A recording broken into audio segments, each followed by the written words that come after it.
You ever notice how some mornings start like any other, and then, before you've even finished your first cup of coffee, your entire life is on fire? 6:15 a.m., Millfield, Virginia. Call comes in over police dispatch. Suspicious black male jogging through a residential neighborhood. Suspicious. Jogging. Yeah, that's all it takes in some towns. On the other end of that radio, Officer Everett Murphy, 34. Crisp uniform, shiny badge, and the kind of smirk that tells you he enjoys reminding people where they belong. This was his favorite kind of call. What he didn't know what would gut punch him by the end of the morning was that his suspicious jogger wasn't just some random guy. He was FBI Special Agent Malcolm King, and this morning, Murphy wasn't the hunter. He was the prey. 3 blocks away, Malcolm ran like he had for 6 months straight, same route, same pace, same high-end running gear. The difference? Hidden in the seam of his shirt was a recorder beaming every breath, every word, straight to a federal surveillance van. Malcolm had grown up in neighborhoods where cops either ignored you or hunted you.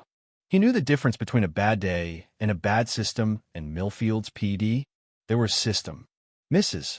Audrey Barnes, 78 years old with a cane and a steel spine, had walked into the FBI with 18 months of notes.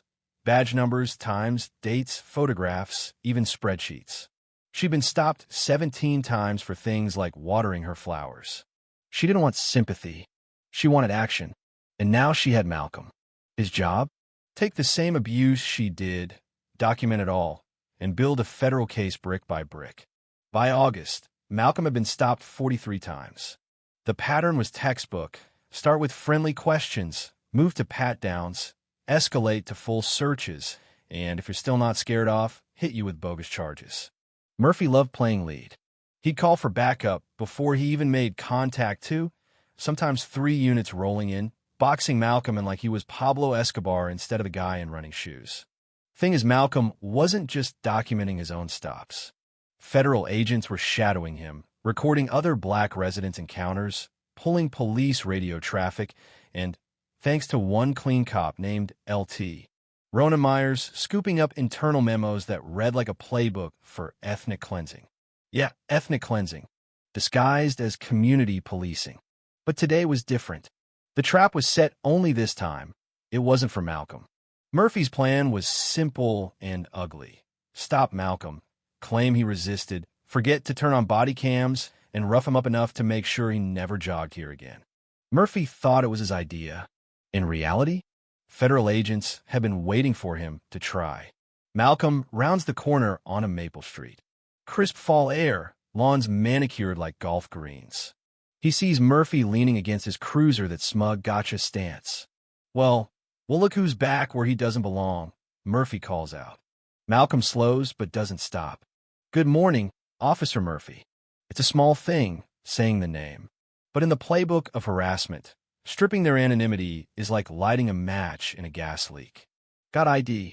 Murphy asks, as if he hasn't seen it 43 times already. Malcolm hands it over, both hands visible. Murphy studies it like it's written in code. Backup units pull in, doors slam, boots on asphalt. Now there are 5 officers for one unarmed jogger. What are you really doing in this neighborhood? Murphy sneers. Malcolm just says, running. They search him. Find nothing. So they decide to bring him in for questioning. On what charge? Resisting arrest. Murphy grins. We'll think of something else on the way. They cuff Malcolm, push him into the back of the cruiser. Murphy radios in, thinking he's just wrapped up another lesson. Then black SUVs glide up from every direction. Doors open in perfect sync. 17 FBI agents in tactical gear fan out, rifles up. The lead SUV door swings open, and out steps Special Agent Amelia Bailey, the woman running this 6-month chess match. Millfield PD, you're all under arrest for conspiracy to violate civil rights under federal law. Murphy freezes. Chambers, his sergeant, tries to bluff. We were making a lawful arrest. But Bailey's already got a folder in her hand, warrants signed by a federal judge, backed by hundreds of hours of recorded proof.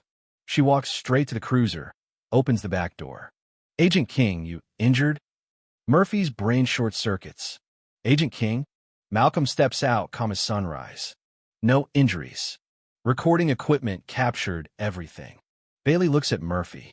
Officer Murphy, you're under arrest for conspiracy to violate civil rights, assault under color of law, false imprisonment, and intimidation of a federal witness. Murphy sputters, you can't be FBI. I ran your info. Malcolm's smile is slow, deliberate. You ran Marcus Johnson. That's my cover. Congratulations, you're the primary defendant. By noon, 17 Millfield officers are in federal custody from street cops to Captain Woods, the man who greenlit the whole harassment campaign. Federal oversight locks down the department's computers, files, evidence rooms. Mrs. Barnes sits in her living room, watching the news. The anchors talk about the largest civil rights investigation in Virginia in decades. She just nods, a quiet smile tugging at her mouth. She'd told them it was systematic. Now the world knew. Evening falls on Millfield. Federal SUVs roll out, taillights glowing red in the dark. In the quiet, Pine Street feels different lighter. Malcolm stands at the end of Maple Street, the same corner where he was cuffed that morning. Only now, the cruiser's gone, the lawn sprinklers hiss, and a neighbor waves instead of staring. Some investigations are worth the personal cost, he says softly. This was one of them. Because here's the truth, badges don't make you immune. And being a target doesn't make you powerless.